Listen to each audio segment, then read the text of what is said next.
Jongleur des mots, dompteur d'idées. Mathieu Bock-Côté, tout un spectacle cérébral. Alors, Christian Dufour, hier, le politologue bien connu, qui a eu un vrai succès, soit dit en passant, pour son dernier livre, Plus que jamais la liberté, publiait une tribune où il mettait en garde les indépendantistes contre la tentation d'un troisième référendum qu'il dit d'avance perdant. Il inscrit sa réflexion dans le cadre d'une réflexion qu'il mène depuis une trentaine d'années sur, on pourrait dire, l'impossibilité culturelle et structurelle de la souveraineté. Donc, pour mieux comprendre ce point de vue, d'autant que le texte a beaucoup fait jaser, nous recevons Christian Dufour ce matin. Christian Dufour, bonjour. Bonjour Mathieu.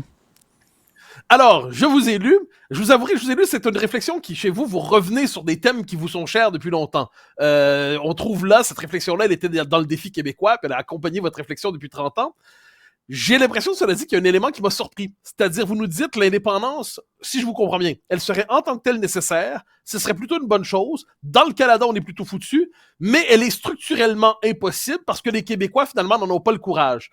Et d'autant qu'ils sont attachés à un vieux fond de leur identité qui continue de les travailler. Est-ce que je résume à peu près correctement votre position? Non. C'est-à-dire qu'il y a quelque chose qui manque dans votre résumé. Je pense que l'histoire reste ouverte pour les Québécois comme pour tous les êtres humains. Et il n'y a rien qui dit que le Québec ne sera pas un jour indépendant. Donc, je ne ferme pas la porte. Là. Je ne veux pas enfermer les Québécois dans une prison. Ce que je dis, c'est que dans le contexte actuel, les Québécois étant ce qu'ils sont maintenant, je crois qu'une troisième défaite référendaire est très, très probable et que c'est irresponsable, en fait, pour Paul Saint-Pierre Plamondon. C'est très maladroit aussi, de s'enfermer à l'avance dans un cul-de-sac, c'est-à-dire de se peinturer dans le coin. Je trouve qu'au-delà là, du débat sur la souveraineté ou pas, je trouve qu'il y a une question de stratégie.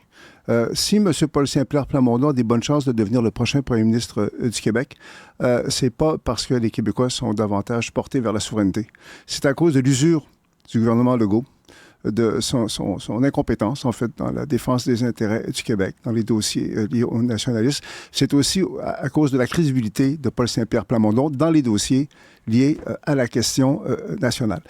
Si M. Plamondon veut tenir un référendum, je comprends, c'est un souverainiste comme vous, je comprends très bien votre préoccupation pour ça. Moi, je ne comprends pas qu'il donne à l'adversaire à l'avance toutes les informations sur ce qu'il veut faire, qui se peinture dans le coin, alors qu'un troisième référendum va nous couler pour 100 ans. C'est Robert Bourassa, l'ancien premier ministre libéral, qui avait dit que tenir un référendum, quand on n'a pas des chances très sérieuses de l'emporter, c'est irresponsable. Donc, dans mon texte, bon, je tiens à le dire, hein, moi je ne dis pas que ça n'arrivera jamais, là. C'est pas ça que je dis. Je dis dans le contexte actuel, ça reste quand même très improbable. Donc, à tout le moins, moi, je m'attendrais de M. Paul Saint-Pierre Plamondon. J'espère que des gens comme vous, qui avez peut-être de l'influence sur lui, vont lui expliquer que se peinturer dans le coin comme ça, c'est pas très habile. Il faut se laisser quand même une porte de sortie. On verra. Il me semble qu'il fait un peu la même erreur que François Legault a faite avec le dossier d'immigration.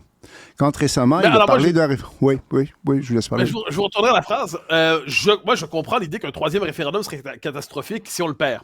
Mais j'ajoute que ne pas le tenir, c'est le perdre aussi, vu les circonstances actuelles. Si on regarde la situation en ce moment, la régression du poids de la majorité historique francophone au Québec est incroyable. On va basculer bientôt. L'indépendance ne sera bientôt plus démographiquement possible. Et c'est peut-être ce réflexe de survie qui peut porter les Québécois à finalement trancher positivement. Vous nous invitez d'ailleurs, parce que je vous conduis sur ce chemin, à combattre le multiculturalisme canadien davantage qu'à se perdre dans une souveraineté dite illusoire. Mais le fait est que combattre le multiculturalisme canadien dans un régime où le poids du Québec est de plus en plus faible, où la légitimité du Québec n'existe même plus, où sont les seuls à croire des Québécois qui sont un peuple fondateur, j'ai l'impression que c'est encore plus impossible comme solution que de risquer l'indépendance dans un contexte où de toute façon on court vers la catastrophe. Là, c'est parce que ça, c'est une stratégie de panique. C'est de dire, dans le fond, vous se dépêchez, là. Parce que là, le poids des francophones diminue, puis ce sera plus possible dans l'avenir. Moi, je trouve que le Québec est plus important que la souveraineté. Le pouvoir québécois est plus important que la souveraineté. Une des choses que je reproche, entre autres, au gouvernement Legault, c'est de ne pas avoir appliqué la loi 101 au cégep dans le dossier du français. Ce qui aurait été un changement structurant qui aurait fait la différence.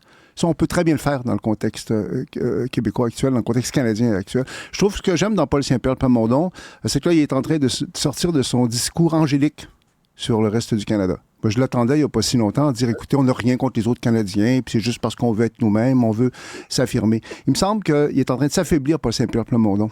Dans un premier temps, c'est sûr que les militants souverainistes sont très heureux. Ils l'applaudissent. Mais il est en train de perdre contact avec la population réellement. Il me semble que s'il veut tenir son référendum, il devrait d'abord un peu plus se taire, hein, moins en parler, attendre. S'il va prendre le pouvoir, il y a des bonnes chances. À ce moment-là, on va voir s'il va être capable de faire. La loi 101 au cégep, c'est pas mineur, ce genre d'affaires-là. La défense ferme des intérêts du Québec au sein du Canada, c'est pas mineur. Il faut être bon aussi, il faut être compétent aussi dans la défense du pouvoir québécois. Je trouve qu'on a des reproches à faire au gouvernement Legault là-dessus. Et en finale, s'il estime qu'il se heurte vraiment à quelque chose de structurel et que les Québécois ont évolué, peut-être que là, il pourra arriver avec son référendum. Mais tu fais ça à la fin, tu ne l'annonces pas à l'avance. Parce que moi, je persiste et signe. Moi, ce que je lui reproche surtout, ce qui m'inquiète beaucoup, c'est de se peinturer dans le coin comme ça à l'avance. Si on n'avait jamais tenu de référendum, je pourrais comprendre. En 1980, on avait une naïveté à l'égard de ces dossiers-là. On ne savait pas ce que c'était. Là, on le sait ce que c'était. C'est-à-dire, on a payé un prix énorme, les Québécois, pour notre naïveté. C'est beau les beaux sentiments puis les idéaux, là, mais il faut être dans le réel. Les Québécois concrets, là, ils sont pas dans la souveraineté. Par contre, il y a de plus en plus de gens qui trouvent que, comme moi, le système canadien devient inquiétant. Donc, je crois que chaque chose en son temps. Et dans mon texte, ce que je dis, c'est que je trouve pas ça habile, mais je dirais pas irresponsable, ça peut faire un peu... je trouve ça pour le moins malhabile et maladroit d'annoncer à l'avance ses intentions là-dessus et de se peinturer dans le coin. De Gaulle n'aurait pas fait ça, Churchill n'aurait pas fait ça, les grands hommes d'État font pas ça. Donc, si Paul Saint-Pierre Plamondon veut être à l'auteur de l'histoire, qui sont un peu plus réalistes, un peu moins dans les beaux sentiments, puis dans la vertu.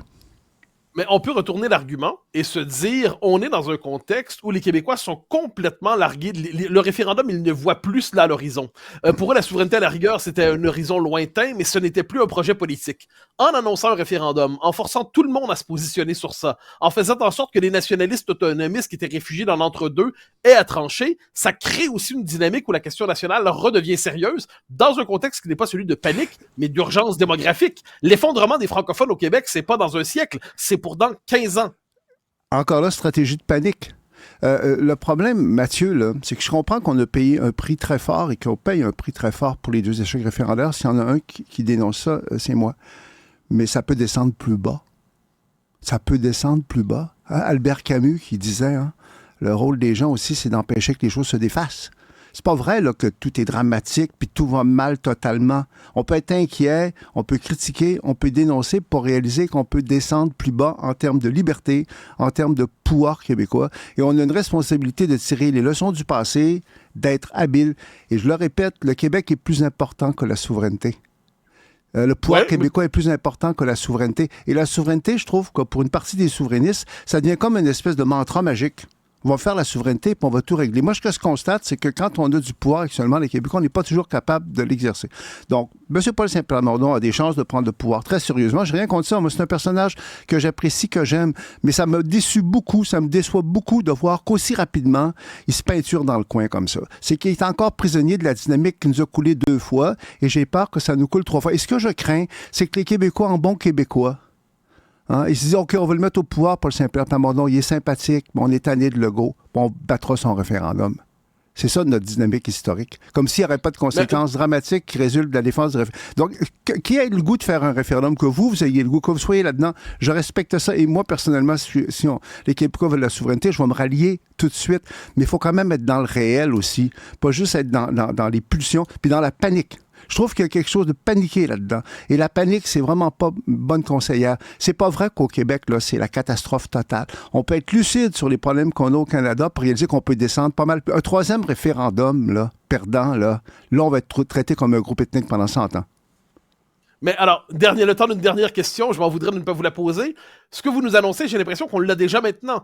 Le Québec est traité comme un gros groupe ethnique dans le Canada. Les francophones sont globalement chassés de Montréal. Aujourd'hui, ils sont traités comme des éléments résiduels à Montréal. Le multiculturalisme canadien a frappé d'illégitimité le nationalisme québécois. L'anglicisation de Montréal, maintenant de Laval, le nombre de comtés protégés, parce que les francophones, ils sont plus assez nombreux. Tout ça, on l'a dans le Canada en ce moment. J'ai l'impression que ce que vous nous proposez comme une solution, on pourrait dire conservatrice dans le bon sens du terme, de protéger les acquis, dans les faits, la chute, nous y sommes déjà. Dans les faits, vous dites que c'est pas catastrophique. OK, d'accord, c'est pas une dictature effrayante et lointaine, mais dans les faits, l'assimilation, elle est commencée aujourd'hui au Québec. Ben, c'est une question de degré. En fait, je trouve que vous voyez les choses plus dramatiquement, comme moi je les vois, moi sans les nier. Mais à tout le moins, je ne sais pas si on peut s'entendre là-dessus, Mathieu, je ne sais pas si vous avez une influence sur Paul Saint-Pierre Plamondon, certains nous le disent. Est-ce qu'il pourrait ne pas se peinturer dans le coin? Il me semble que ça, c'est assez élémentaire, là. En politique, là, tu te gardes une voie de sortie. Se peinturer dans le coin comme ça, c'est très loser. Puis je trouve qu'on a assez perdu au Québec, là, c'est assez. Sur ce désaccord sur lequel nous aurons l'occasion de revenir, Christian Dufour, c'est un plaisir de vous avoir ce matin. Merci infiniment. Merci de m'avoir invité.